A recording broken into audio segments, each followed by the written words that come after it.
Côté de Creil, ce matin, des terrains adaptés pour les gens du voyage ont été inaugurés. Sur une parcelle de 5000 m², le lieu accueillera des familles qui vivaient dans une ancienne friche industrielle devenue insalubre.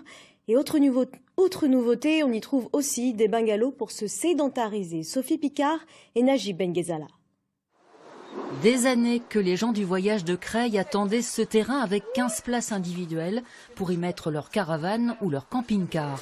Le gros changement, c'est un bungalow aménagé, attenant sur une parcelle clôturée.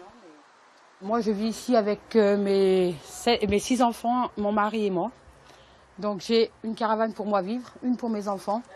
J'ai une remorque de cuisine et j'ai la salle de vie qui a table, canapé, cuisine, tout ce qu'il faut. Et ça change de leur vie d'avant. Le long d'un canal au bord de l'Oise, sans les commodités de base, insalubre avec des tensions et des conflits. Au bout d'un mois ici d'installation, chacun s'y sent bien. Voilà, il est allumé. On a déjà pas un robinet déjà pour 15 ménages.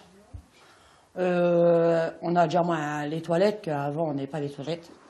15 familles, 60 personnes habitent ici. Toutes ont été associées à la réalisation du lieu.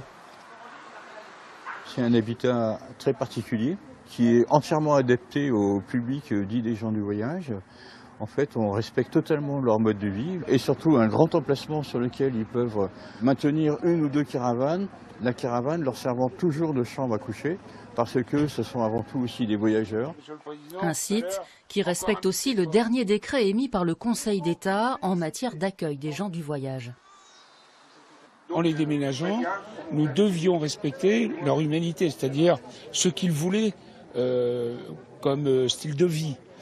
On ne peut pas tout de suite imposer un style de vie à des gens qui ont toujours vécu dehors.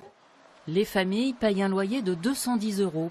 Pour la première fois de leur vie, elles ont une clé, une boîte aux lettres, dans un lieu qui les respecte, tout en allant et venant.